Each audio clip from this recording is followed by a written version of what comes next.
क्या आपने कभी रात को बिस्तर पर लेटे हुए ये सोचा है कि मेरे पास सब कुछ तो है, फिर ये खालीपन क्यों है? एक अच्छी नौकरी है, बैंक में पैसे हैं, परिवार है, दोस्त हैं, और फिर भी सीने के बीचों बीच एक अजीब सा सूनापन रहता है। एक बेचैनी जो रात को नींद नहीं आने देती और दिन में भी पीछा नहीं छोड़ती। आप चाहकर भी किसी को समझा नहीं पाते क्योंकि शब्द कम पड़ जाते हैं और सामने वाला समझता है इसे क्या तकलीफ है, इसके पास तो सब कुछ है। यही सबसे बड़ा दर्द है ना, वो दर्द जिसका कोई नाम नहीं होता। आज की इस भागती दौड़ती दुनिया में हम सक्सेस के पीछे इतनी तेजी से भाग रहे हैं कि हमें पता भी नहीं चला कब हम खुद से बिछड़ गए। हम प्रमोशन पाते रहे, टारगेट्स पूरे करते रहे, लाइक्स और कमेंट्स बटोरते रहे, और इस सब के बीच हमारी अपनी आत्मा कहीं पीछे छूट गई। हम इतने बिजी हो गए जीना दिखाने में कि असल में जीना ही भूल गए। लेकिन दुनिया के एक कोने में एक पूरी कौम है जो सदियों से इस राज को जानती है। जापान, एक ऐसा देश जहां भूकंप आते हैं, तूफान आते हैं और इतिहास के सबसे भयानक हादसे हुए हैं, फिर भी वहां के लोगों के चेहरे पर एक अजीब सी शांति रहती है, एक ठहराव, एक सुकून जो हम भारतीयों को बड़ा हैरान करता है। ये कोई मैजिक नहीं है, ये कोई दवाई नहीं है, ये है उनका नजरिया, जीने का एक तरीका जो उन्होंने अपनी रगों में उतार लिया है और जिसे वो कहते हैं कोकोरो। कोकोरो यानी वो जगह जहां आपका दिल, आपका दिमाग और आपकी आत्मा तीनों एक साथ रहते हैं। वो जगह जो सच में आप हैं, ना आपकी जॉब टाइटल, ना आपका बैंक बैलेंस, ना आपकी social media profile. Beth Kempton की किताब Kokoro, Japanese wisdom for a life well lived, ये सिर्फ एक किताब नहीं है, ये एक दर्पण है जो आपको वो दिखाता है जो आप देखना बंद कर चुके थे, खुद को। ये एक नक्शा है उन अनछुए रास्तों का जो सीधे आपके दिल के उस कोने में जाते हैं जहां असली सुकून छिपा है, जहां असली आप रहते हैं। क्योंकि सच बात यह है, वो ठहराव, वो खुशी, वो सुकून जिसे आप बाहर ढूंढ रहे हैं, वो हमेशा से आपके अंदर ही था, बस रास्ता भटक गया था। तो चलिए आज उस रास्ते को फिर से ढूंढते हैं। आज अपने कोकोरो से मिलते हैं। अध्याय 1, कोकोरो को समझना, हृदय, मन और आत्मा का संगम। क्या आपने कभी महसूस किया है कि आप सब कुछ सही कर रहे हैं, अच्छी नौकरी, बढ़िया घर, दोस्तों के साथ घूमना फिरना, फिर भी अंदर कहीं ना कहीं कुछ खाली सा लगता है? बेथ कैम्पटन अपनी किताब के इस पहले अध्याय में हमें एक ऐसे जापानी शब्द से मिलाती हैं जो शायद हमारी इसी अधूरी पहेली का जवाब है। वो शब्द है कोकोरो। वैसे तो डिक्शनरी में इसका मतलब दिल या दिमाग लिखा मिल जाएगा, लेकिन असल में ये इन दोनों से कहीं ज्यादा गहरा है। ये आपकी वो भीतरी आवाज है जो तब सुनाई देती है जब शोर शांत हो जाता है। ये वो जगह है जहां आपकी भावनाएं, आपकी बुद्धि और आपकी रूह एक साथ आकर गले मिलती हैं। आज की भागदौड़ भरी दुनिया में हम एक मशीन की तरह बन गए हैं। हम सुबह उठते हैं, ईमेल्स चेक करते हैं, ऑफिस की डेडलाइंस पूरी करते हैं और रात को थककर सो जाते हैं। इस बीच हम अपनी बाहरी दुनिया को सजाने में इतने मसरूफ हो जाते हैं कि अपनी भीतरी दुनिया को देखना ही भूल जाते हैं। लेखिका बड़े प्यार से हमें समझाती हैं कि हम अपने कोकोरो से दूर हो गए हैं। जब हम सिर्फ दिमाग से सोचते हैं तो हम लॉजिक और नफे नुकसान में उलझ जाते हैं। जब हम सिर्फ दिल की सुनते हैं तो भावनाओं के बहाव में बह जाते हैं। लेकिन कोकोरो इन दोनों का एक खूबसूरत संतुलन है। ये आपको बताता है कि आपके लिए वास्तव में क्या सही है। जापानी परंपरा में माना जाता है कि कोकोरो हमारे अस्तित्व का असली केंद्र है। आप जो भी काम करते हैं, चाहे वो किसी की मदद करना हो या कोई कला बनाना, वो आपके कोकोरो से जन्म लेता है। बेथ कैम्पटन हमें आमंत्रित करती हैं कि हम रुकें, एक गहरी सांस लें और खुद से जुड़ें। वो कहती हैं कि आत्मखोज की यात्रा कहीं बाहर जाने से नहीं, बल्कि अपने अंदर झांकने से शुरू होती है। जब आप अपने कोकोरो को समझने लगते हैं तो आप अपनी भावनाओं से डरना बंद कर देते हैं और अपनी आत्मा के साथ एक गहरा, प्यारा रिश्ता बना लेते हैं। ये अध्याय केवल एक जानकारी नहीं, बल्कि एक बुलावा है। ये हमें सिखाता है कि जीवन केवल सफलताओं की सीढ़ी चढ़ना नहीं, बल्कि अपनी उस आंतरिक चमक को वापस पाना है जो कहीं खो गई है। जैसे जैसे आप इस अध्याय की गहराई में उतरते हैं, आपको एहसास होता है कि शांति बाहर की किसी चीज में नहीं, बल्कि अपने अंदर के इस कोकोरो को पहचानने में है। ये पूरी किताब की एक मजबूत नींव की तरह है जो हमें याद दिलाती है कि हम सिर्फ हाड़ मांस का शरीर नहीं है, बल्कि हम एक ऐसी ऊर्जा है जिसका केंद्र बेहद पवित्र और शांत है। क्या आप तैयार हैं अपनी रूह की उस दबी हुई आवाज को फिर से सुनने के लिए?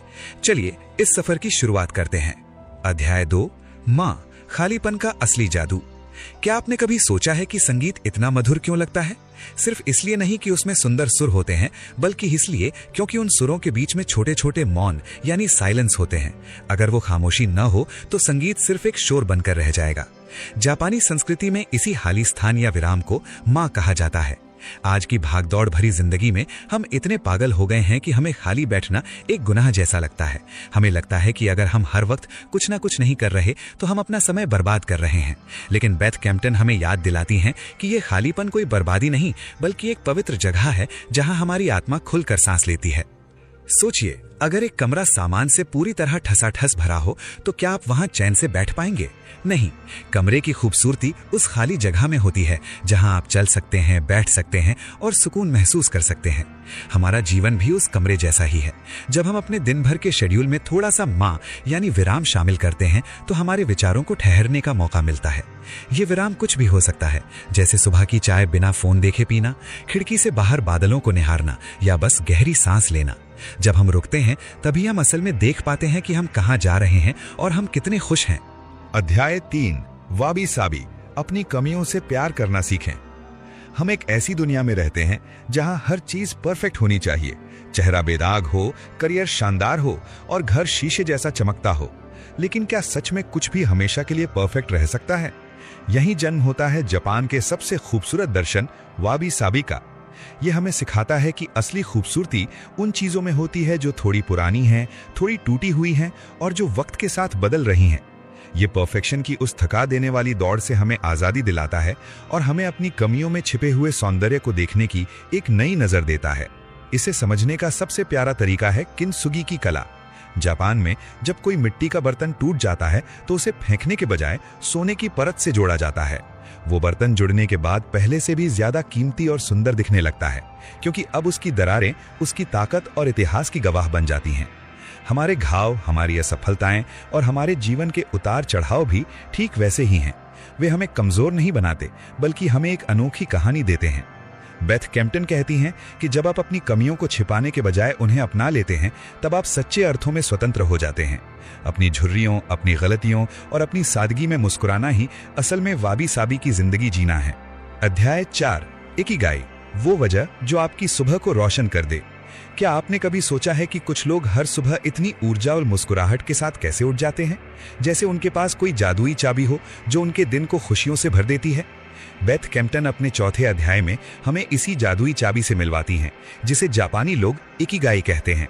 सरल शब्दों में कहें तो इकिगाई आपके जीने की वजह है। ये वो खास मकसद है जो आपके जीवन में रंग भरता है और आपको एहसास दिलाता है कि आपका होना इस दुनिया के लिए कितना जरूरी है। अक्सर हमें लगता है कि जीवन का उद्देश्य कोई बहुत बड़ी सफलता, ढेर सारा पैसा या कोई महान पद हासिल करना है, लेकिन लेखिका हमें एक बहुत ही खूबसूरत सच बताती हैं। इकिगाई कोई पहाड़ जैसा बड़ा लक्ष्य नहीं है। ये तो उन छोटी छोटी खुशियों में छिपा होता है जिन्हें हम अक्सर अनदेखा कर देते हैं, जैसे सुबह की ताजी हवा में चाय की चुस्की लेना, किसी की मदद करना या अपना कोई मनपसंद काम करना। इकिगाई का असली जादू किसी बड़ी मंजिल पर पहुंचने में नहीं, बल्कि हर दिन के छोटे छोटे पलों को पूरी शिद्दत से जीने में है।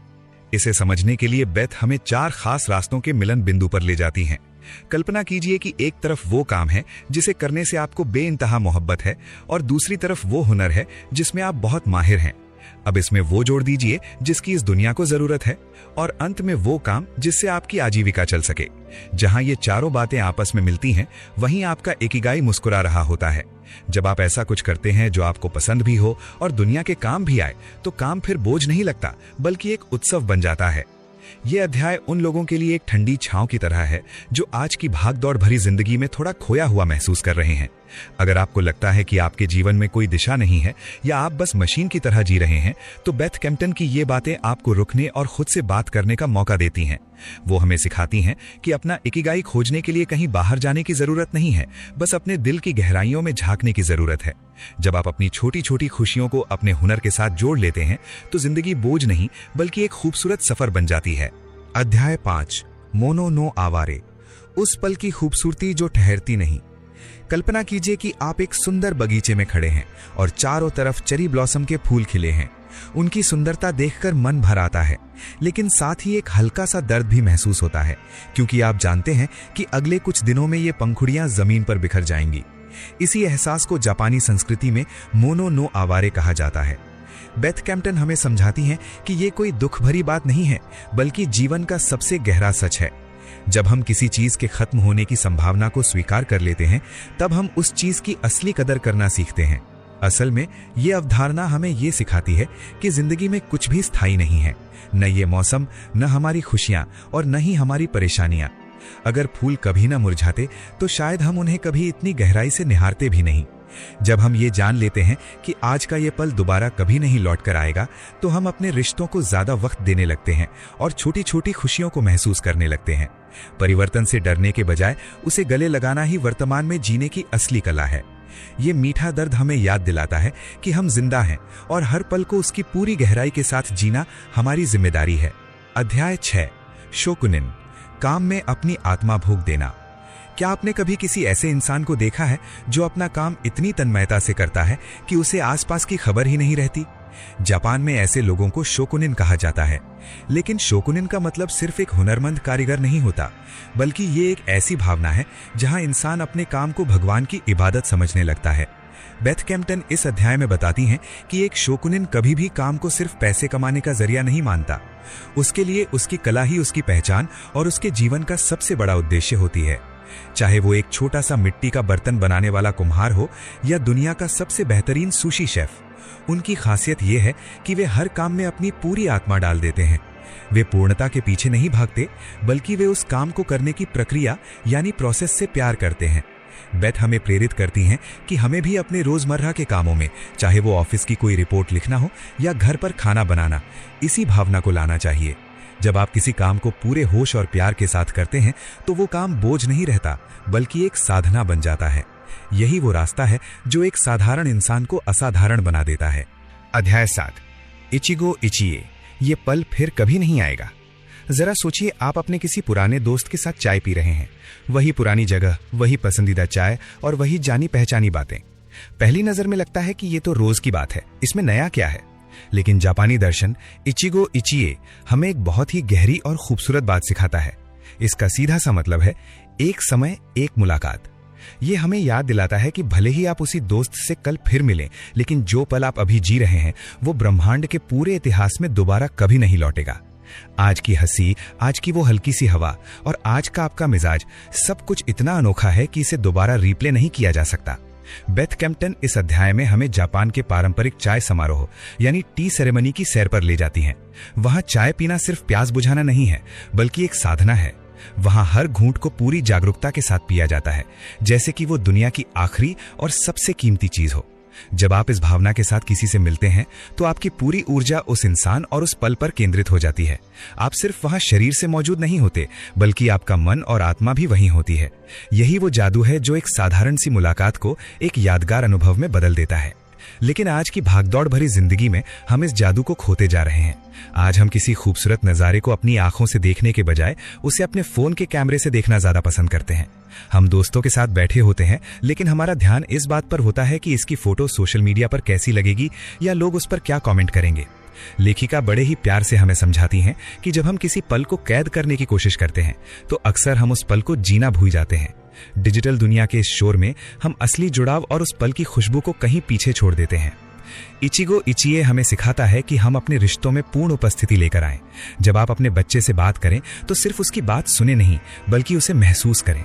जब आप अपने जीवन साथी के साथ बैठें तो फोन को दूर रखकर उनकी आंखों में छिपे भावों को समझें। ये दर्शन हमें सिखाता है कि जीवन कोई रिहर्सल नहीं है, बल्कि ये एक लाइव परफॉर्मेंस है। हर मुलाकात एक तोहफा है जिसे बिना किसी शर्त के स्वीकार करना चाहिए। अगर हम इस सोच को अपना लें तो हमारा हर दिन त्योहार बन सकता है, क्योंकि तब हम हर छोटे बड़े अनुभव की कद्र करना सीख जाएंगे। अध्याय 8, कांशा, जब दिल धन्यवाद से भर जाए। क्या आपने कभी गौर किया है कि जब हम किसी को दिल से शुक्रिया कहते हैं तो हमें अंदर से कितनी शांति मिलती है? जापानी संस्कृति में इसी एहसास को कांशा कहा जाता है। लेकिन ये सिर्फ ऊपर ऊपर से कहा गया एक औपचारिक शब्द नहीं है, बल्कि एक गहरी भावना है। लेखिका बेथ कैम्पटन समझाती हैं कि कांशा का मतलब है अपने जीवन की हर छोटी बड़ी चीज के प्रति नतमस्तक होना। जापान में लोग खाना खाने से पहले हाथ जोड़कर इतादाकीमासु कहते हैं, जिसका अर्थ है कि वे उस भोजन को देने वाले किसान, प्रकृति और पकाने वाले के प्रति अपना गहरा आभार प्रकट कर रहे हैं। सोचिए, अगर हम भी अपनी जिंदगी को इसी नजरिए से देखने लगे तो क्या होगा।